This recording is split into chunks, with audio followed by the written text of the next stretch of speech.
Welcome in, everybody, to Funnel's first ever LinkedIn Live. Really excited to be meeting with you today and to be discussing what we learned at Apartmentalize. My name is Tyler. I'm the CEO of Funnel. Extremely excited to share with you our learnings. And to join me today, I have two of my smartest peers to share what they learned at NAA and the conversations they all had. So, Brittany, we'll let ladies go first. Why don't you introduce yourself to everyone? Hey, good morning, everybody. My name is Brittany Wagner, and I'm the Director of Solutions here at Funnel, and really excited to spend the next 40 minutes with everybody. Hey, everyone. I am Ben Rubin, head of product for Funnel. Tyler didn't introduce me, but I prefer to introduce myself anyway. And I am really excited to be chatting with you this morning. Excellent. And details they didn't include, Brittany also has been in the industry since first grade. So she knows that's coming up on like 20 years, I think. But she knows everything about property level operations as well as the technical side, working at multiple vendors. So excited to have Brittany here explaining her perspective. And Ben, as our head of product, also is Atlanta native. So he knows what's going on in the ATL and will help us understand some of this fraud stuff.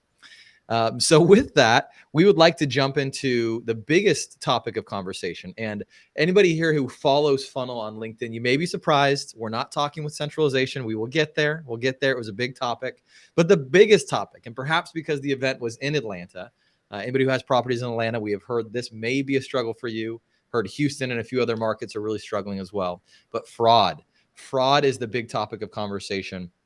And we want to address up front, as you can see here on our bill, our tagline, we are renter centric. And when we believe fraud is a fundamental problem for the industry that is larger than just the concept of trying to keep out bad actors. There's a lot we can do in this industry for housing affordability.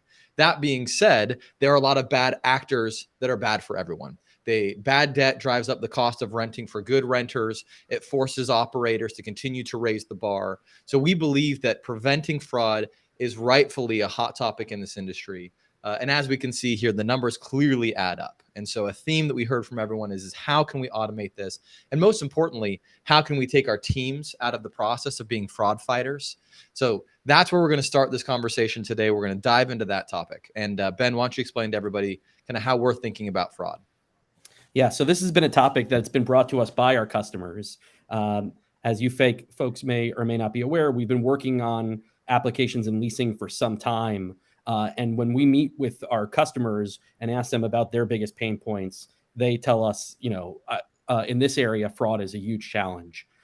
We've been working to solve this since we started. We had some capabilities in our initial online application tool to help prevent fraud, but we are doubling down on this path right now. We are in the process of incorporating several different solutions to help prevent fraud for our customers in our online leasing tool. There's two different categories where we're trying to help prevent fraud. One is identity verification. Another is income verification. And our plan is to take a waterfall approach in these areas. So the idea here is that today, when folks are going through the application process, there's a number of manual workflows they have, potentially grabbing somebody's ID, potentially reviewing their income documents. And what we're trying to do is to incorporate those manual workflows into an automated process, as well as bring in new technologies to be able to help with this problem. And so the two areas that we're focused on right now, one with identity verification, we are planning on enhancing our solution to include ID verification, so actual license verification. Today we have a text-based PII verification. We're going to add a actual ID document verification, as well as the kind of standard selfie check against that document. And then on the income verification side, we've for a long time been able to verify bank income, but we're adding payroll verification and we're adding income doc verification, which will take a mix of AI solutions as well as some manual solutions where we will take the burden off of the leasing agent to verify that documents are actually correct. Love it. And Ben, we got the breaking news coming across the bottom here. So as the head of product at Funnel, you work with hundreds of thousands of units. There's definitely a one size fits all, right? There's only one way your customers are staging this waterfall. Is that right? No. What we found in multifamily is that everybody has unique challenges. Each market has different challenges. Each property management company has different challenges. And we are building out our solution so that there is flexibility in terms of what you're able to deploy here and how you're able to deploy it. And that's been, a big focus of ours since we started out, is building that flexibility so that you can take a renter-centric approach to your business. Love it. Yeah. And this all is in addition to, what our industry, Brittany, you and I have been in the industry for a while, all joking aside. And it really, when we used to say online leasing, it was very straightforward, right? We were talking about, you check the credit, check the criminal, check eviction, maybe, right? And that was kind of the standard, and then move them on, sign the lease. That was kind of it. But now there's this multi-step approach. So why don't you walk us through? Ben just kind of highlighted that, hey, waterfall approach to prevention and customizing it to your portfolio, your property, your needs is kind of how Funnel views it. But could you walk us through specifically kind of the tooling behind the scenes when we say online leasing? What does that mean? Yeah, Funnel has built a really awesome platform that we're going to kind of highlight for you in this video behind the scenes. But really the goal is for it to be an e-commerce shopping experience that everyone has come to expect. So that's what we all want, things instantaneously. We want that instant gratification as we're doing our shopping cart. And that's really the goal here with this. And as we're doing this, just as our breaking news kind of scrolled across the bottom, the main goal here is that your teams no longer have to be like a document detective. Can't tell you how many times I was looking at pay stubs that were obviously made within a Word document and printed off, or someone else's that they very badly photoshopped. And so this is a huge component that I'm really excited for the market to see and take advantage of. So with this, kind of our main goals are to fight fraud and protect your business. And so we are really taking the guesswork out of that. And we are putting a ton of different things and different components there together. We are really making sure that it's a great experience. And the biggest part is being mobile first. And I've got some really cool statistics that our team pulled together as well. So what we've found so far with Funnel and our online leasing experience is 58% of applications submitted are done using a mobile device. 60% of Finicity usage is done via mobile. 54% of applications are completed in 10 minutes or less, which is phenomenal, with our actually shortest application being done in 2 minutes, that someone was super speedy and got through the process and did everything needed to get approved. And then the coolest statistic that I can find from this, everything we put together, is that 93.69% of applications, or of applicants who start an application, are actually finishing it. And that's because everything is done from their mobile device, that going right back to that e-commerce experience that we were talking about. Hey, Tyler, we can't hear you. That was just a test, and everyone, I appreciate it. We figured that out. Brittany, thank you for sharing that. Yeah, and I think that this slide here really highlights that this can be a win for both the consumer and the management company. So clearly, again, renters, bad actors are getting smarter, or in some cases, to your point, Brittany, they're just going straight to the source with false documentation. But we heard a statistic from one of our clients at NAA that 60% of their bad debt, of their evictions, they went back and analyzed, was preventable. It was things that could have been rooted out during the verification process. Ironically, those renters who do have the credentials, they're not afraid to log in and give you access to their financial information. In fact, they want to, right? I can speak for myself. I've nearly been a victim of identity theft multiple times and fraud.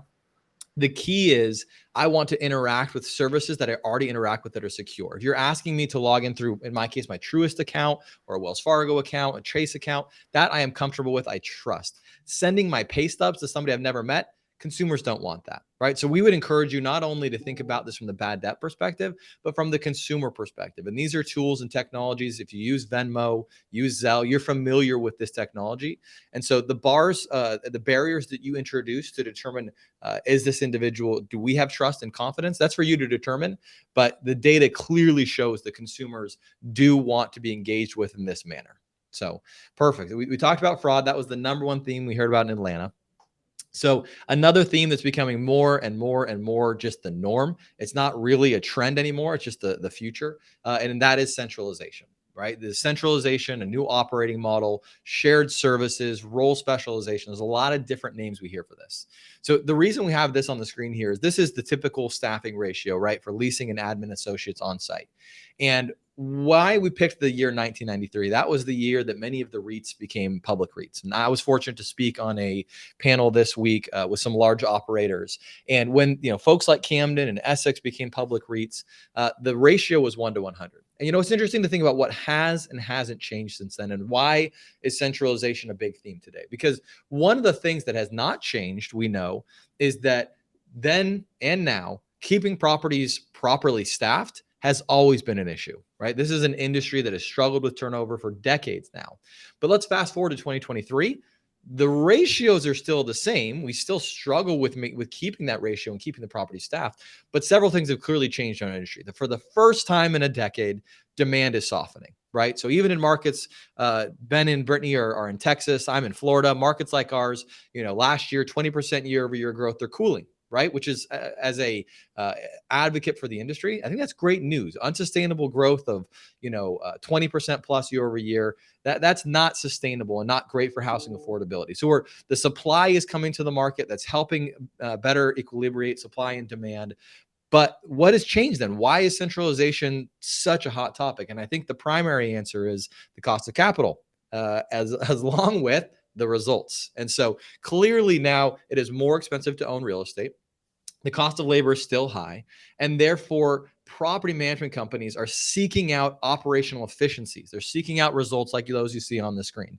The ability to still service my customers efficiently, deliver a great experience, while also doing so more efficiently, right? And so again, across the bottom of the screen, you see here that teams and renters win with this new operating model. It is a win for them. It is a win for the bottom line. So some of these cost savings you see on the screen are tied to public REITs and their desire to embrace a new operating model. And so our partners here that leverage Funnel have not only been able to maintain or improve the customer experience, but also find huge time savings, which has led to more efficient staffing. And that's a win as well. Perhaps some of you on here work at those companies. You're in a leasing role. When you hear automation, centralization, you think, well, I don't know, is that going to hurt my job prospects? And the reality is, like all new technology, those who embrace it thrive, right? And so what Brittany is going to walk us through now is something that we call MyQ. So some of these names on the screen, these were early partners of Funnel that when centralization was still a fringe idea, we kind of built the software for them in a way that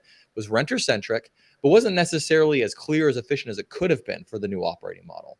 And so what we've been talking about based on this increased demand is something we call MyQ. So I'm going to hand it off to the team to walk you through what MyQ is and how it meets the needs of centralization and the new operating model.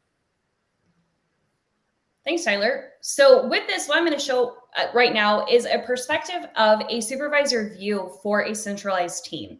And the beauty of this is that as a supervisor, I'm able to see what's occurring at all of the communities within my portfolio and really determine what my teams are doing. And as I scroll through this, I can see I've got my tours that are going to be taking place today at a couple of my communities. But down here at the bottom, this MyQ is really going to be the bread and butter of what developers in our that we have partnerships with today helped us to create. And this is all geared around making sure that everyone recognizes as a partner with Funnel that we know no two operators are the same. And with this, the reason that we say that is we can have centralized roles. From this perspective, you can see we've got a renewal teams right here that is going to be taking care of all of our renewal style tasks. We also have a sales team that is going to be doing everything pre-leasing. So we've got a couple of things in terms of leads that have ghosted us and virtual leasing agent handoffs. And then we have dedicated team members that are actually taking care of tours and anything that's occurring post-tour leading up to the point of application. When we're looking at this and we're allowing you to customize this, our goal is for you to take advantage of centralization if that is where your company is ready to go. If not, we can help you streamline and do some of this role specialization.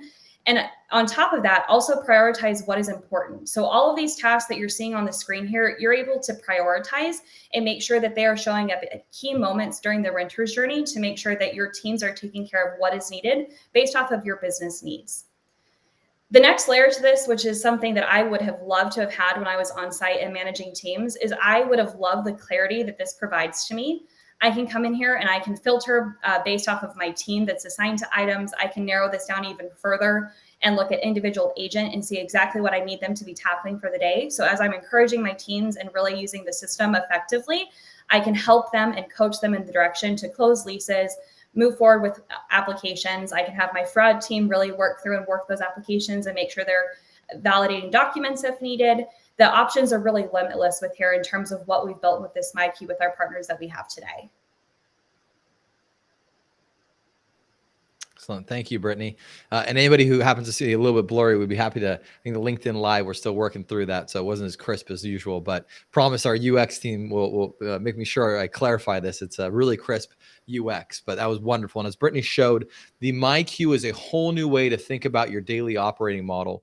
But one of the other things that was a theme at Apartmentalize for me, yes, centralization has become the hot topic. The sessions on centralization are packed, but there's a lot of confusion about what it means. For two reasons. One confusing element is a lot of folks misuse the term.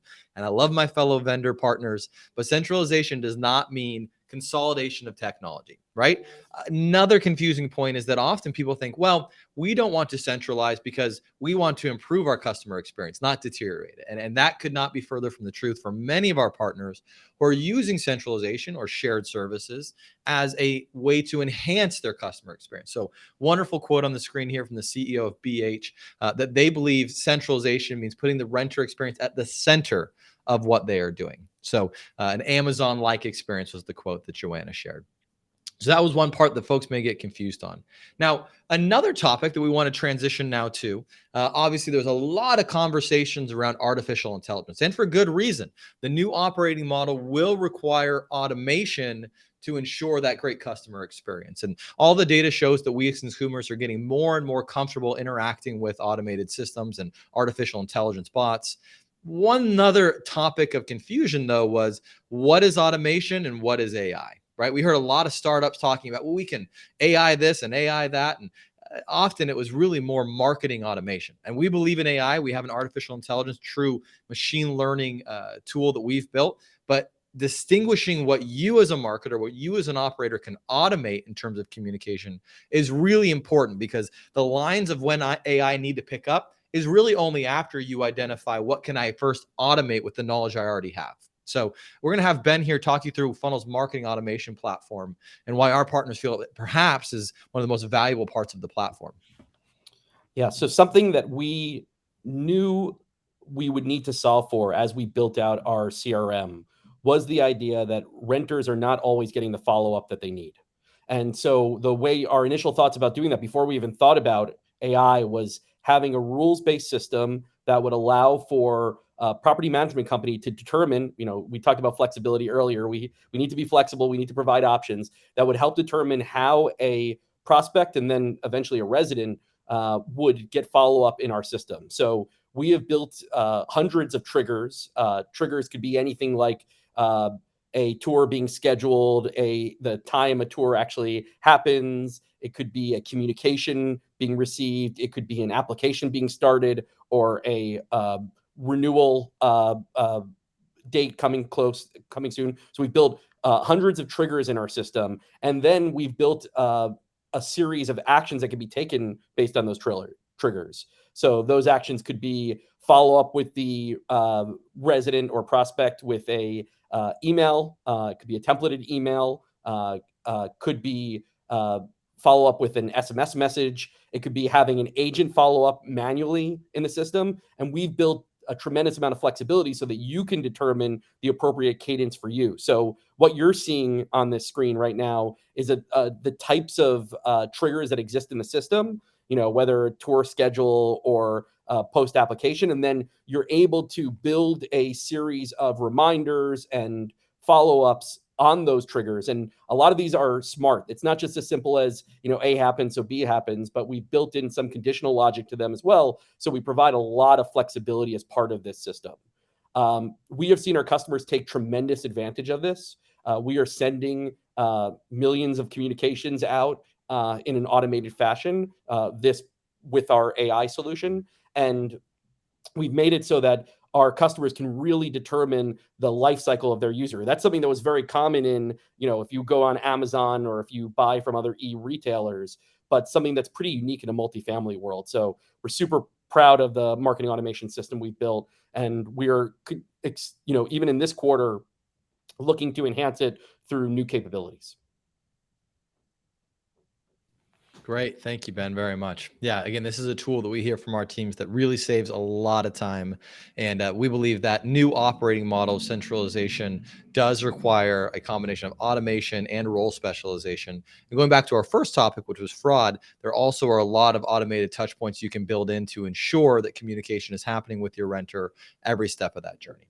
So last here, we want to transition to kind of looking at the overall technology landscape. And I think this is important because for those who aren't familiar, perhaps you don't spend as much time reading about technology valuations as I do.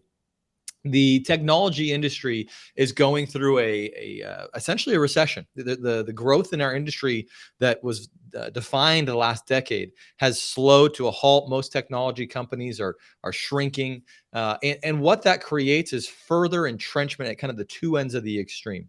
There's not a lot of funding for kind of middle stage companies, and so what you're going to see is the industry trend, which has been for some time, which is very large legacy platforms, and then a lot of small point solutions, both of which have phenomenal value in their own value proposition, but there haven't been many platforms in between. It's becoming very clear that this market is going to lead to further consolidation. So this is an industry that's not new to acquisitions. There's going to be a lot more, right? We think that's going to continue to happen, and that's going to continue to really force operators to have to pick, do I really have a narrow problem to solve in this, 10-team startup? I'm going to trust them to do so, which we've been that startup. Take your chance. There's good technology there.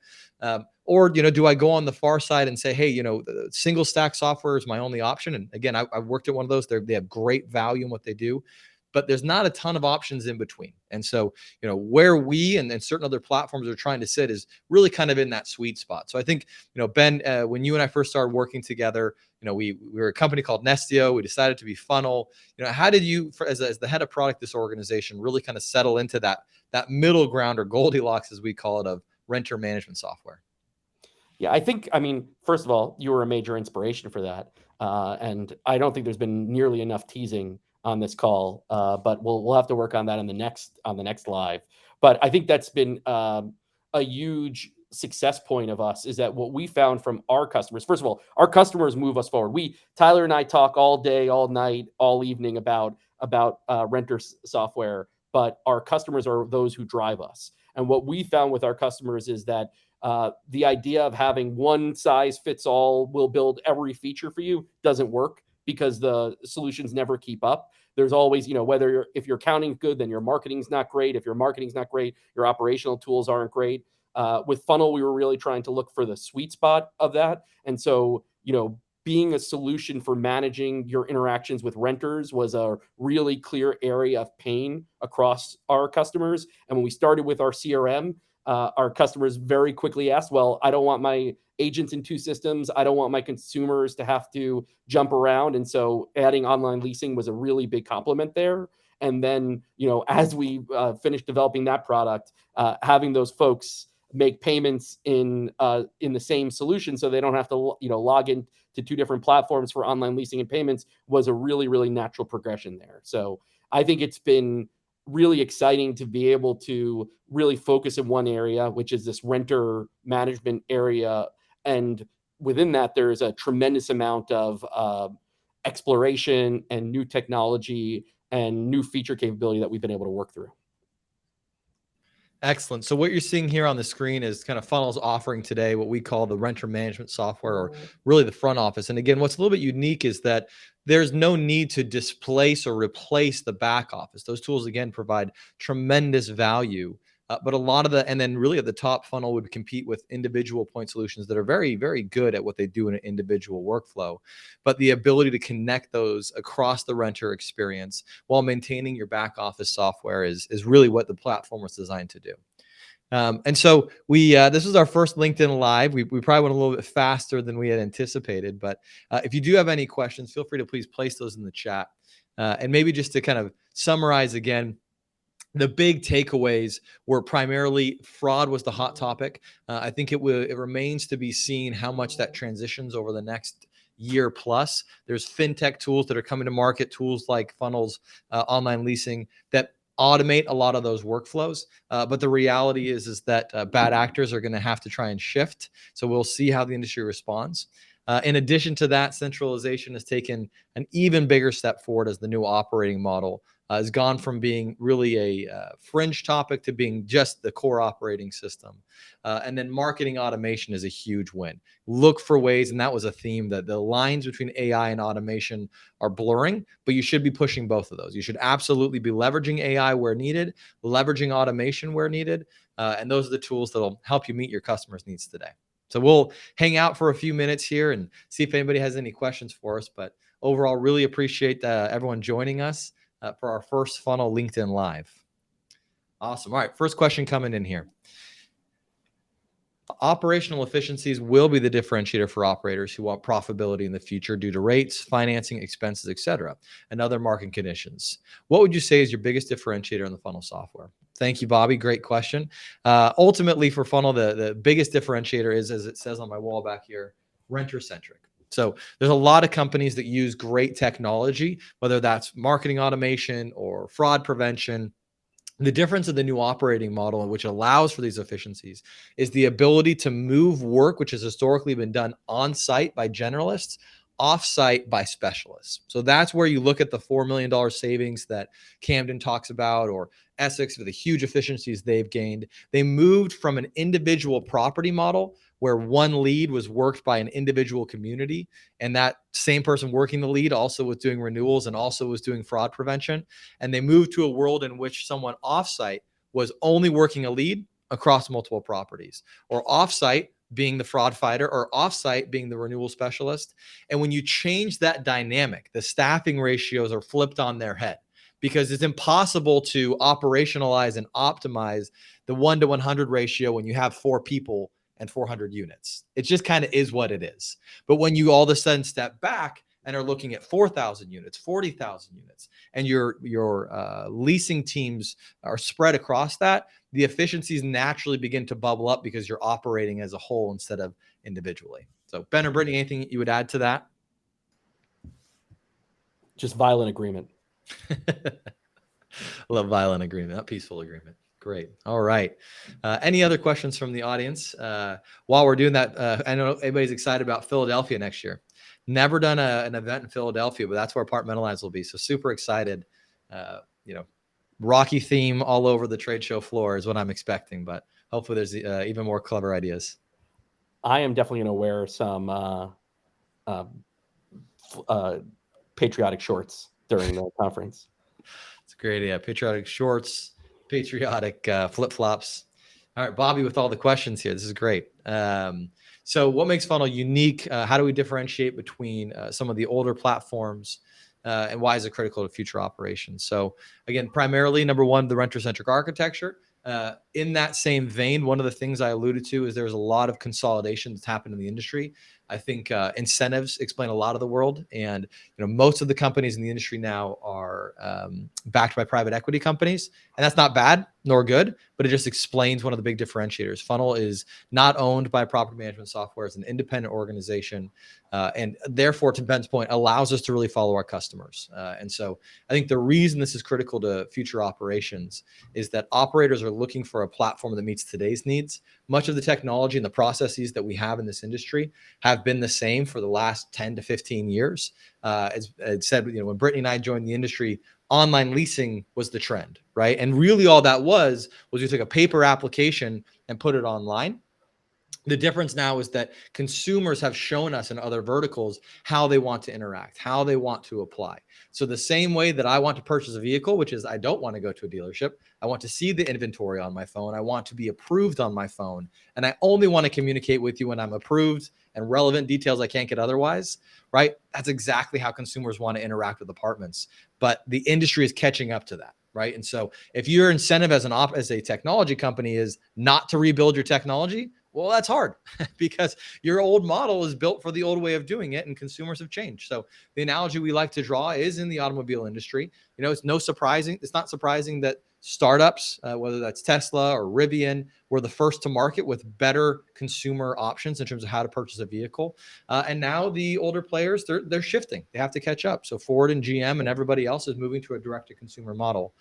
So similar concept here. There's a lot of great technologies. We think that the accounting platforms have so much depth and robust technology, but disrupting the front office is really kind of the opportunity for multifamily operators. Great.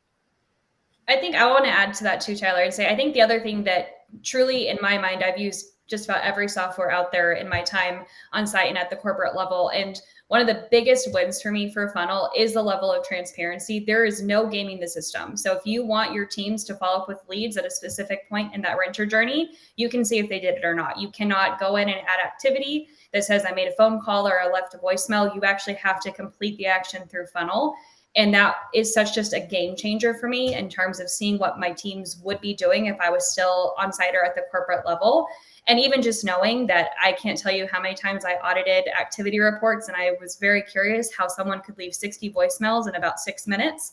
But, they add those different activities just to mark something off their checklist. And in Funnel, that is not even a feasibility or a probability in the system. And that is just a huge win from like the operations perspective. It also helps you to highlight and see who are your strongest leasers. So as you're looking to move people into these specialized roles, who your built-in rock stars are, and really just make them become your advocates. And as you're moving to the specialization, you have team members that can do that today without hiring outside of your organization and taking advantage of those team members that have been with you for a while too. Great point, Brittany. Role specialization allows career advancement. Great. Ben, do you have a joke about dinosaurs? No, I have a really good joke about apartments that I want to make sure everybody knew about. So my really good apartment joke is, why do 9 ants get to live in an apartment for free? Why? Because they're not tenants. They're tenants. Oh, man, that was a good dad joke. That was a good one. Thank you. All right. Any other questions from the audience? Looks like we did have pretty well attended. So glad to see the reception from the industry is looking to have these conversations. So we'll keep the Funnel LinkedIn Live going in future episodes. We'll probably bring in some of our partners now that we know there is desire and an audience for this to share, as Brittany said, some of the opportunities to provide transparency to leasing teams. As Ben mentioned, some of the ability to automate your marketing along the way. But thank you for joining us. If you're interested, you're on LinkedIn already. You can look up any of us, send us a message. If you want to make a joke about my man bun, which is it's not even really a man bun yet, it's a baby bun, Ben would love to get those jokes in the chat. So thank you everybody for your time today. And we look forward to scheduling our next conversation with you all.